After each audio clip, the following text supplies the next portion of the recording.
Chapter fourth है methods of developing leadership skills. So the very first point is, जो leader होता है वो अपने आप को एक स्टूडेंट की तरह देखता है। वो हर किसी से कुछ ना कुछ सीखता ही रहता है अपनी पूरी लाइफ में। इवन एक बच्चे से भी कुछ ना कुछ सीखता है वो। अगला पॉइंट ये है कि सबसे पहले तो हमें ट्रस्ट क्रिएट करना पड़ेगा एक दूसरे पे। हमें दूसरों पे भी ट्रस्ट करना सीखना पड़ेगा ताकि दूसरे भी हमारे ऊपर ट्रस्ट कर पाए। ये सबसे बड़ा सीक्रेट है मैनेजमेंट का। अब जैसे हम अपने आसपास देखें, अपने अराउंड अगर हम देखें, तो हर चीज़ के लिए हमें अवेयर किया जाता है, हर चीज़ के लिए क्वेश्चन मिलती है। जैसे फॉर एग्जांपल हम रास्ते में जा रहे हैं तो आगे सड़क खराब है,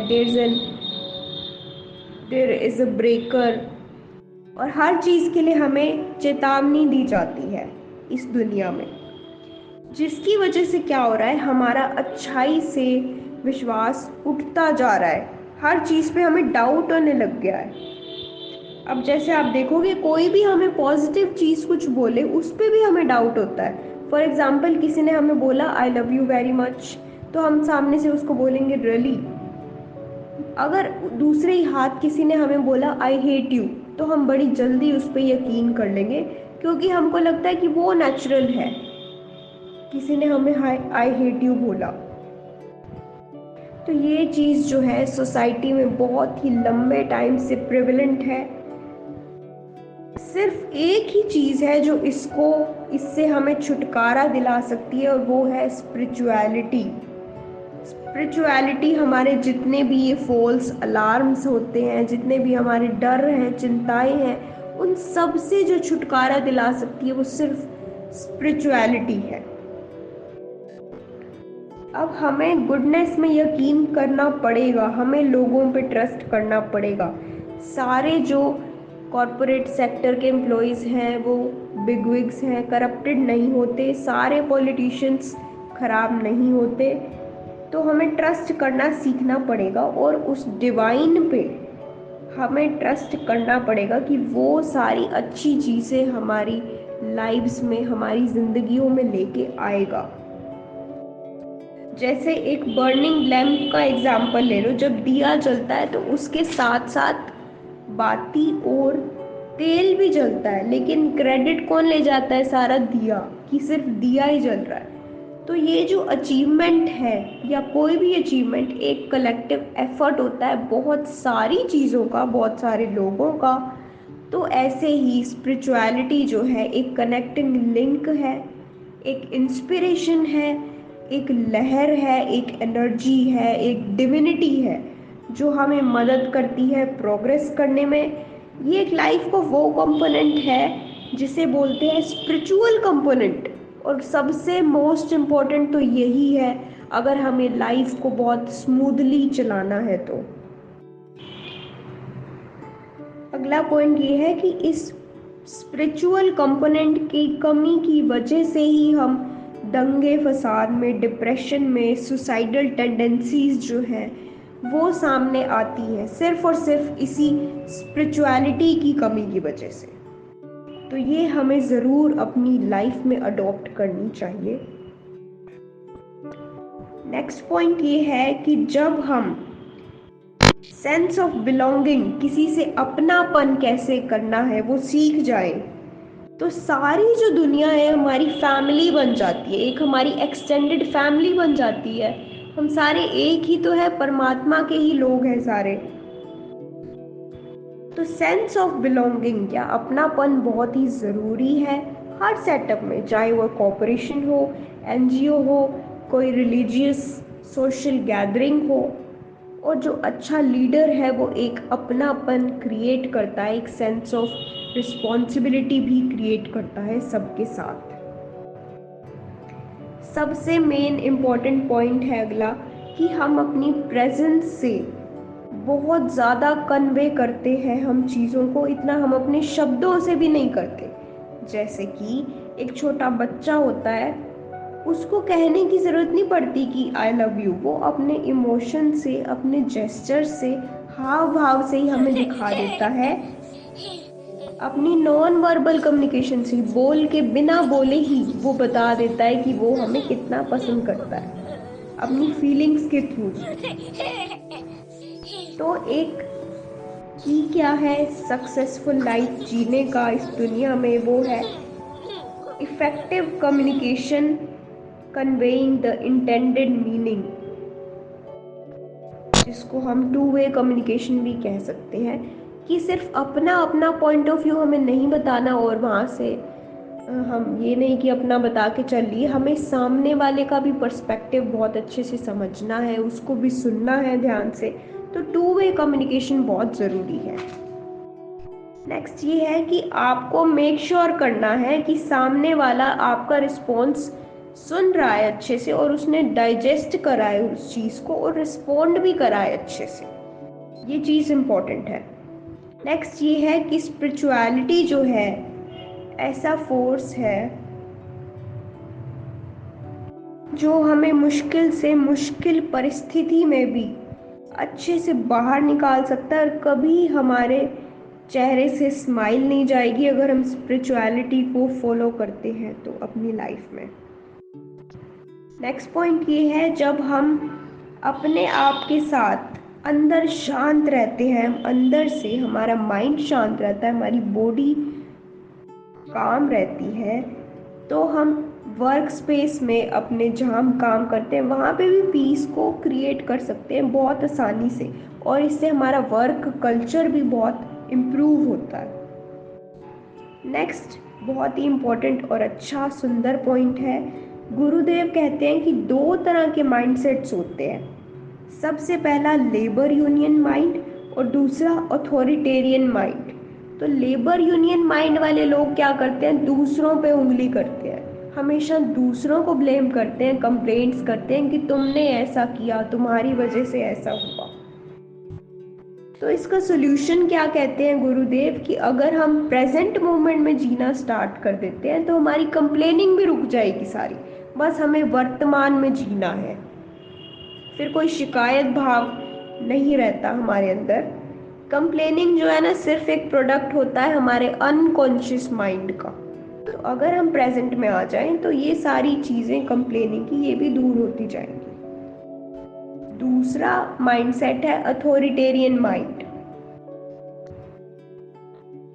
इसमें क्या होता है कि पर्सन को लगता है कि सिर्फ वही कैपेबल है और कोई उतना अच्छा नहीं कर सकता जितना वो कर सकता है, तो वो दूसरों को रिस्पॉन्सिबिलिटीज देने से इनकार करता है, अथॉरिटेरियन माइंड वाला पर्सन। लेकिन हमारे यहाँ पे क्या है, इंडिया में आप देखते हैं जैसे कि एक ही भगवान है, लेकिन हमने सबको अलग अलग डिवाइड करा हुआ है। क्रिएटर है, एक मैनेजर है और एक ट्रांसफॉर्मर है, ब्रह्मा विष्णु एंड महेश। और जो तीन इम्पोर्टेंट पोर्टफोलियोज हैं वो हमने तीन देवियों को दिए हैं। फाइनेंस हमने लक्ष्मी जी को दिया है, एजुकेशन हमने सरस्वती जी को दी है, और डिफेंस हमने दुर्गा जी को सौंपा है। तो ऐसे ही जब हम रिस्पॉन्सिबिलिटी सौंपते हैं दूसरों को, एक तो काम बहुत अच्छा हो जाता है, बहुत ही बेटर रिजल्ट्स हमें दिखाई देते हैं, और दूसरों को भी हम इंस्पायर करते हैं, मोटिवेट करते हैं कि वो भी एफर्ट्स अपने डाल के बहुत अच्छा कर सकते हैं। इसमें नेक्स्ट पॉइंट ये है कि अगर हमें कुछ सर्टेन टास्क दिए जाते हैं करने के लिए, तो उसको हम अपनी आत्मिक शक्ति और साथ के साथ अपनी संकल्प शक्ति मतलब डिटर्मिनेशन से बहुत अच्छे से पूरे कर सकते हैं। और अपने कंफर्ट जोन से थोड़ा सा बाहर निकल के अगर हम काम करेंगे, इनिशिएटिव लेंगे, तो हमसे और लोग भी इंस्पायर होंगे, इंस्पिरेशन लेंगे, तो वो अपने आप को भी एफर्ट्स डालने के लिए पुश करेंगे और इससे बहुत ही अच्छा रिजल्ट मिलेगा।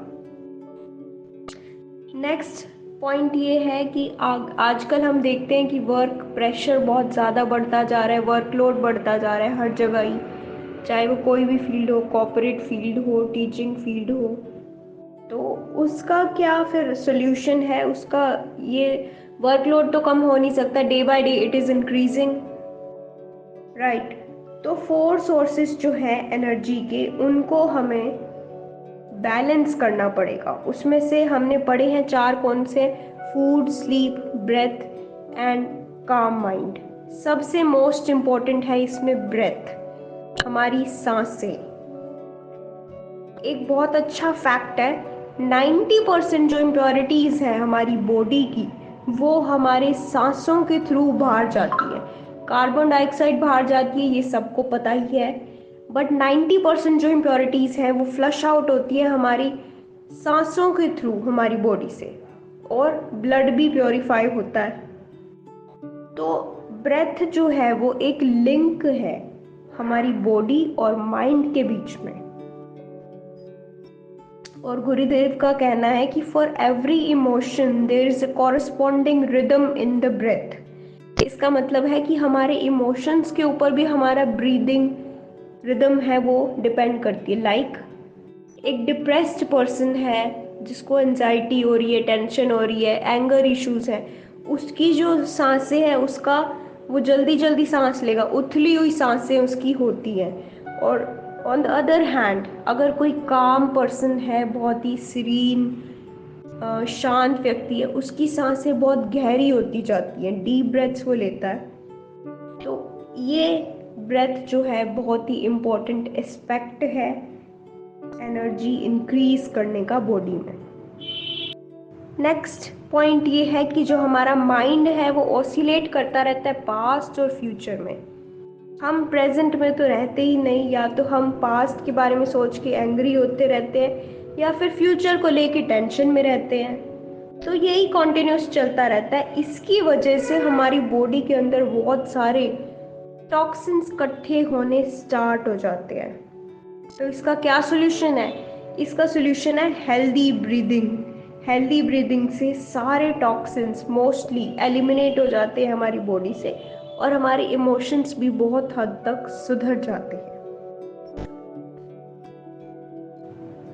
आगे ये है कि आजकल के टाइम पे अपने बच्चों को ये सिखाना कि कैसे नेगेटिव फीलिंग्स, इमोशंस को हैंडल कैसे किया जाता है, लाइक एंगर, जेलसी, हेट्रेड। ये अगर बच्चों को हम सिखा दिया जाए, क्योंकि बेस अगर हमारा स्ट्रॉन्ग होगा तो आगे तो बहुत अच्छा चलेगा सब कुछ। तो दिस इज़ वेरी इम्पोर्टेंट। आगे है एक अच्छे लीडरशिप स्किल क्या है? Effective communication. ज़्यादातर हम क्या हैं, हम में से सारे लोग अच्छे लिसनर्स नहीं हैं, हम सुनते ही नहीं हैं लोगों की बात को, पहले ही रिएक्ट करते हैं। तो गुरुदेव कहते हैं कि एक अच्छा लिसनर हमेशा एक अच्छा स्पीकर बनता है, और आगे जाके वो एक गुड लीडर भी बनता है। और हम बहुत सारे लोगों को अट्रैक्ट कर सकते हैं अपनी अच्छी कम्युनिकेशन स्किल से। तो जो बहुत अच्छा कम्युनिकेट करता है, उनको देखा होगा आपने, उससे बहुत सारे लोग अट्रैक्ट होते हैं, और बिना हेजिटेशन के उससे अपनी शेयर भी करते हैं प्रॉब्लम्स एंड फीलिंग्स। उसके बाद आते हैं 5 प्रिंसिपल्स एक हेल्दी, स्ट्रॉन्ग और इफेक्टिव टीम बनाने के लिए क्या करना चाहिए लीडर को। सबसे पहला पॉइंट ये है, उसको कभी भी अपने टीम मेंबर्स को अंडर एस्टिमेट नहीं करना चाहिए। अगर हम करते हैं तो ऐसे हम दूसरों का विश्वास खो सकते हैं। तो कभी किसी को अंडर एस्टिमेट नहीं करता। They can also do better than us. Next point है कि कभी भी अपनी एक्शंस को हमें डिफेंड नहीं करना चाहिए, उसकी बजाय हमारी इंटेंशंस को हमें डिफेंड करना चाहिए। ये बहुत इम्पोर्टेंट है।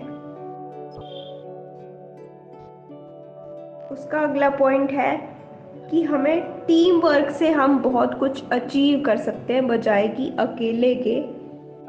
तो हमें एक बैलेंस बना के चलना चाहिए कि हमें अकेले काम करना, क्योंकि कुछ चीज़ें अकेले हम बहुत अच्छे से कर लेते हैं, कुछ चीज़ों में टीम वर्क की बहुत रिक्वायरमेंट होती है। तो इसका बैलेंस रहना चाहिए हमारी लाइफ में।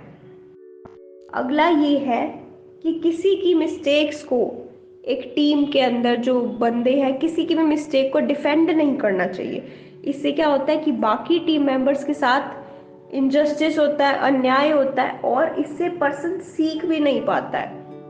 तो उसको छोड़ देने की बजाय उसकी मिस्टेक को नज़रअंदाज नहीं करना चाहिए और उसको सॉल्व करना चाहिए अच्छे से।